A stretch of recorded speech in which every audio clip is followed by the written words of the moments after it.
Hello friends, आप सभी का अनअकैडमी आईएएस बीपीएससी के यूट्यूब चैनल पर स्वागत है। So friends, Jammu and Kashmir high court के द्वारा एक काफ़ी सिग्निफिकेंट जजमेंट आया है, जिस जजमेंट में बहुत सारे चीज़ों के ऊपर क्लैरिफिकेशन हुई है। लेकिन अगर मैं एक लाइन में समराइज करूं इस पूरे जजमेंट को, तो जजेस ने कहा है दैट पाकिस्तान ऑक्यूपाइड कश्मीर जो है वो भारत का एक इंटीग्रल हिस्सा है, और इसीलिए जो भी क्रॉस एलओसी ट्रेड होगा वो इंट्रा स्टेट ट्रेड है, बिकॉज एलओसी के इधर और उधर ये दोनों भारत का ही टेरिटरी है, ये भारत के ही जम्मू एंड कश्मीर का एक इंटीग्रल पार्ट है। तो इसीलिए ये एक इंट्रा स्टेट ट्रेड हुआ, ना कि एक्सपोर्ट इंपोर्ट हुआ। बिकॉज फ्रेंड्स, बहुत सारे ऐसे बिजनेसेस थे या वेस्टेड इंटरेस्ट के लोग थे जो इस तरीके से कोर्ट में आर्ग्यू करना चाहते थे कि भाई जम्मू एंड कश्मीर में जो एलओसी के इधर वाला हिस्सा है वो तो भारत का है, लेकिन उधर वाला हिस्सा पाकिस्तान का है, और इसीलिए जब एलओसी के इधर उधर में ट्रेड होगा तो उसको हमें एक्सपोर्ट इंपोर्ट मानना चाहिए, ना कि इंट्रा स्टेट मानना चाहिए।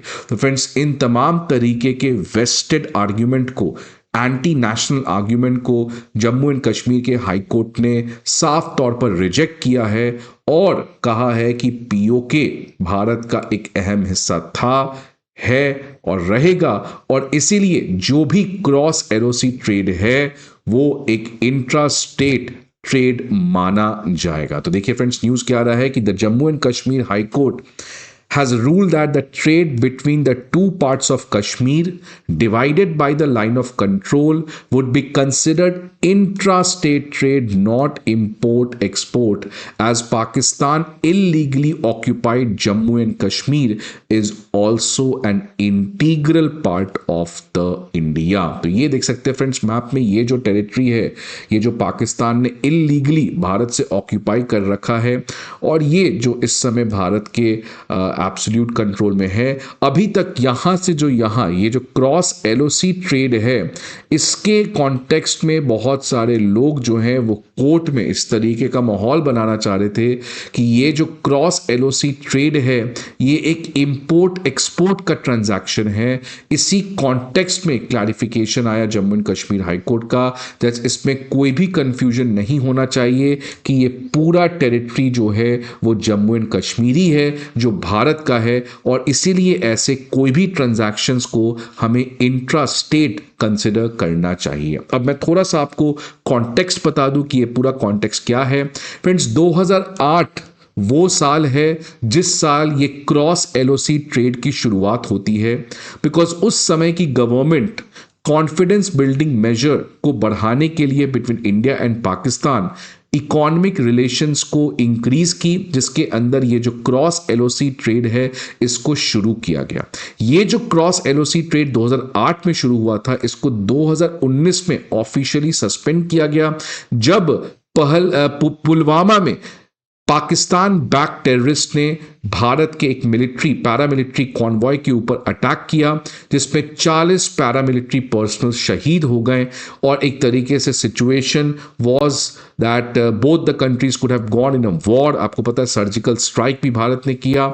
और इसी के बाद भारत ने ये जो क्रॉस एलओसी ट्रेड है इसको इमीडिएटली सस्पेंड किया। तो 2008 में देख सकते हैं कि हमारा क्रॉस एलओसी ट्रेड स्टार्ट होता है through 2 designated points, Uri in Kashmir and पूंछ इन जम्मू। और ये जो क्रॉस एलओसी ट्रेड था ये उस समय 2008 में जब ये किया गया था तो it was regulated as per the Jammu and Kashmir value added tax, because GST नहीं आया था उस समय, तो उस समय वैल्यू एडेड टैक्स वैट लगता था। और इस जेएनके वैल्यू एडेड टैक्स में ये जो क्रॉस एलओसी ट्रेड है इसको जीरो टैक्स ट्रेड रखा गया, सो दैट ज्यादा से ज्यादा ट्रेड हो सके। और ये उस समय की गवर्नमेंट को लगता था कि इससे कॉन्फिडेंस बिल्डिंग मेजर को एनहांस किया जाएगा। 2017 में फ्रेंड्स जीएसटी आया, और जीएसटी के आने की वजह से ये जो वैल्यू एडेड टैक्स का कॉन्सेप्ट है ये खत्म हो गया, और अब जितने भी इस तरीके से खरीदने और बेचने के ट्रांजैक्शंस हैं इसके ऊपर जीएसटी लगेगा। और जो जीएसटी का कानून था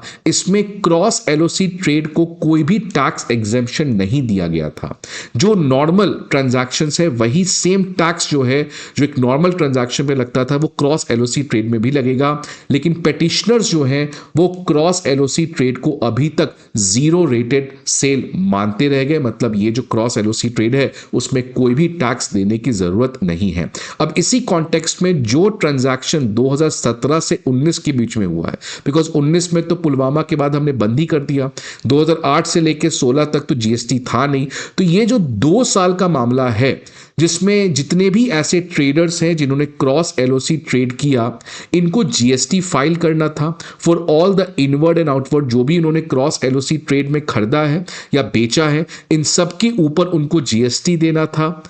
और इसी कॉन्टेक्स्ट में इनको एक नोटिस आता है under the CGST act 2017 by the superintendent CGST Srinagar, because यहाँ के जितने भी ट्रेडर्स थे जो इस तरीके से क्रॉस एलओसी ट्रेड कर रहे थे उसमें इन्होंने जीएसटी जमा नहीं किया था भारत सरकार को 2017 से 19 के बीच में, और इसी की वजह से ये पर्टिकुलर जो नोटिस आया है उसको ये पेटिशनर्स ने चैलेंज किया। और इन पेटिशनर्स ने चैलेंज किया कि भैया क्रॉस एलओसी ट्रेड जो है वो जीएसटी के अंदर कैसे आ सकता है, वो जीएसटी में आ ही नहीं सकता है, बिकॉज ये जो क्रॉस एलओसी ट्रेड है ये इंपोर्ट और एक्सपोर्ट है, और जीएसटी जो है आप इसको एक इंट्रा स्टेट ट्रांजैक्शन से डील नहीं कर सकते हो जहां पे जीएसटी वैलिड है, बिकॉज ये इंपोर्ट और एक्सपोर्ट का ट्रांजैक्शन है क्रॉस एलओसी ट्रेड का। तो ये पेटिशनर्स ने आर्ग्यूमेंट किया और कहा इसीलिए हमें जीएसटी देने की कोई जरूरत नहीं है, because cross LOC trade is a import export trade, it is not a domestic transaction, it is not a intra-state trade। इसी कॉन्टेक्स्ट में जम्मू एंड कश्मीर के जो हाई कोर्ट है उसने एक जजमेंट दिया और जजमेंट में ये क्लैरिफाई किया है दैट जो क्रॉस एलओसी ट्रेड है between the traders in Jammu and Kashmir and Pakistani occupied, ये एक इंट्रा स्टेट ट्रेड है, क्योंकि पीओके जो है वो एक भारत का इंटीग्रल हिस्सा है। और इसीलिए पेटिशनर्स को कहा गया दैट ये आपने एक विलफुल डिफॉल्ट किया है, आप ये नहीं कह सकते कि आपको पता नहीं था, इसलिए आप इमीडिएटली जीएसटी पे करें, ये कोई भी कंफ्यूजन नहीं होना चाहिए, it's no export import transaction. तो फ्रेंड्स ये एक बहुत इंपॉर्टेंट क्लैरिफिकेशन था जीएसटी को लेकर जो यहां पर देखते हुए मिल रहा है। आई होप आपको ये वीडियो अच्छा लगे। See you again in some other video, till then goodbye and take care.